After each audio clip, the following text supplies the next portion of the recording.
Hello అండి. I'm doctor Shweta, senior consultant in doctor care homeopathy.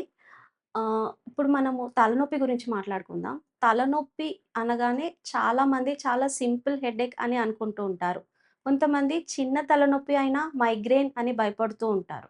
అసలు చిన్న తలనొప్పి, నార్మల్ హెడేక్ ఏంటి? మైగ్రేన్ హెడేక్ ఏంటి? అసలు హెడేక్ ఎన్ని రకాలుగా ఉంటుంది? ఎందువల్ల వస్తుంది? అనేది ఇప్పుడు మనం తెలుసుకుందాం. నార్మల్ హెడేక్ అనేదేంటి అంటే, just within 1 hour or 2 hours లోపల తగ్గిపోతూ ఉంటుందండి. దీనికి స్పెసిఫిక్‌గా మెడిసిన్స్ అలాంటివి అవసరం లేదు. దీనికి ట్రిగ్గరింగ్ ఫ్యాక్టర్స్ కూడా ఏమి ఉండవు. అలా అంటే మైగ్రేన్ అనేది కంటిన్యూయస్‌గా మనకి డేస్ తరబడి అంటే 2 డేస్, 3 డేస్ కంటిన్యూయస్‌గా అలా మైగ్రేన్ ఉంటుంది. దానితో పాటు దీనికి ట్రిగ్గరింగ్ ఫ్యాక్టర్స్ అనేవుంటాయి. అంటే ఎక్కువగా ఆలోచించినా, లేకపోతే నార్మల్ ప్యాటర్న్‌లో ఏ చిన్న అబ్‌నార్మాలిటీ జరిగినా, అంటే వాళ్ళు నార్మల్‌గా తినే ప్యాటర్న్ డిస్టర్బ్ అయినా, అంటే ఎవ్రీ టైమ్ తినే టైం కంటే ఒక 2 అవర్స్ లేట్ అయినా కూడా మైగ్రేనల్ అటాక్స్ వస్తూ ఉంటాయి.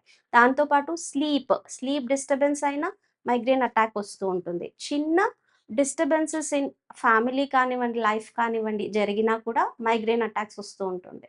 చిన్న స్మెల్ కానివ్వండి, ఫుడ్‌లో చేంజెస్ కానివ్వండి, ఇలా చిన్న చిన్న ట్రిగ్గరింగ్ ఫ్యాక్టర్స్ వల్ల హెడేక్ వస్తూ అది చాలా విపరీతమైపోయి ఈవెన్ వామిటింగ్స్ చేసుకున్నప్పటికీ కూడా హెడేక్ అనేది తగ్గదు. దానితో పాటు వీళ్ళు ఎప్పుడు టైట్ బ్యాండేజ్ కట్టుకుంటూ ఒక డార్క్ రూమ్‌లో పడుకొని మాత్రమే ఉంటారు. ఇలాంటి వాటిని మనం మైగ్రేనల్ హెడేక్స్ అని అంటూ ఉంటామండి.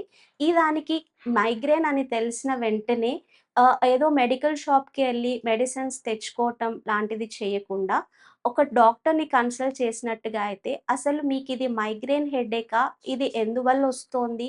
దీనికి గల కారణాలేంటి? అనేది మిమ్మల్తో డాక్టర్స్ డిస్కస్ చేసి ఈ లైఫ్ స్టైల్ చేంజెస్‌ని బట్టి మీరు కనుక ట్రీట్మెంట్ తీసుకున్నట్టుగా అయితే, మీకు మైగ్రేనల్ హెడేక్స్ నుంచి తొందరగా రిలీఫ్ అనేది వస్తుంది. మెయిన్ మైగ్రేన్ హెడేక్స్‌కి ట్రిగ్గరింగ్ పాయింట్స్ వచ్చేసి చేంజ్ ఇన్ దేర్ లైఫ్ అండి. లైక్ చిన్న స్వీట్ తిన్నా కూడా, లేకపోతే ఎక్కువగా స్పైసెస్ తీసుకున్నా, సన్‌కి ఎక్స్‌పోజ్ అయినా, ఒక పార్టీకి వెళ్ళినా, ఒక ఫంక్షన్‌కి వెళ్ళినా, బస్‌లో ట్రావెలింగ్ చేసినా, ఫుడ్ టైంకి తినకపోయినా, స్లీప్ కరెక్ట్‌గా లేకపోయినా, ఏ చిన్న డిస్టర్బెన్స్ అంటే ఎవరైనా ఏదైనా వాళ్ళనేమన్నా అన్నా, వాళ్ళకి కోపం వచ్చినా, బాధొచ్చినా, ఏది వచ్చినా కూడా వాళ్ళకి వెంటనే హెడేక్ అనేది వస్తూ ఉంటుంది. ఆ హెడేక్ ఎంత సివియర్‌గా ఉంటుంది అంటే, వాళ్ళ డైలీ రొటీన్ అనేది చేసుకోలేకపోతారు. వాళ్ళ రొటీన్ గూడా డిస్టర్బ్ అయ్యేంత హెడేక్‌గా వస్తూ ఉంటుంది. దానివల్ల వామిటింగ్ సెన్సేషన్ అంటే నాసియా ఉంటుంది. వామిటింగ్ లాగా అనిపిస్తుంది. కానీ వామిటింగ్ అవ్వదు. వామిటింగ్ అవుతుంది. వాటర్ తీసుకోలేరు. అలా అని ఫుడ్ కూడా తీసుకోలేరు. చాలా విపరీతమైన హెడేక్ వల్ల ఈవెన్ ఏడుస్తూ ఉంటారు. టైట్ బ్యాండేజ్ అనేది తలకి కట్టేసుకుంటూ ఉంటారు. నార్మల్‌గా మాకు మైగ్రేన్ ఉంది. మేము మైగ్రేన్ మెడిసిన్స్ వేసుకుంటాము అని కొంతమంది చాలా ఆరోగ్యం పట్ల అశ్రద్ధ వహిస్తూ ఉంటారండి. మైగ్రేన్ ఉన్న వాళ్ళకి హెడేక్‌తో పాటు హెడేక్ అనేది ఒక మేజర్ డిసీజెస్‌కి ఇండికేషన్ కూడా అండి. మనకి సర్వైకల్ స్పాండిలైటిస్ ఉన్నా, లేదా బీపీ ఎక్కువున్నా కూడా మనకి మైగ్రేన్ హెడేక్ అనేది వస్తూ ఉంటుంది. ఈ మైగ్రేన్ పేషెంట్స్‌లో యూజువల్‌గా ఏంటి అంటే హెడేక్ అనగానే వాళ్ళు మైగ్రేన్‌కి సంబంధించిన టాబ్లెట్ వేసుకుంటూ ఉంటారు. ఇలా వేసుకోవటం వల్ల ఏమవుతుంది అంటే బీపీ ఎక్కువయినప్పటికీ కూడా మనకి డయాగ్నోస్ అనేది కరెక్ట్‌గా జరగదు. దానివల్ల ఈవెన్ సెరిబ్రల్ స్ట్రోక్ వచ్చేసి పారాలిసిస్ కూడా వెళ్ళే అవకాశం ఉంటుందండి. అదే హోమియోపతిక్ డాక్టర్‌ని కనుక అప్రోచ్ చేసినట్టుగా అయితే రూట్ కాజ్ నుంచి అసలు మైగ్రేన్ రావడానికి గల కారణాలని, లేదా వీళ్ళు ఇతర ఏదైనా ఆరోగ్య సమస్యలతో బాధపడుతున్నారా అనేది కూడా కరెక్ట్‌గా డయాగ్నోస్ చేసి ఇక్కడ ట్రీట్మెంట్ ఇవ్వటం జరుగుతుంది.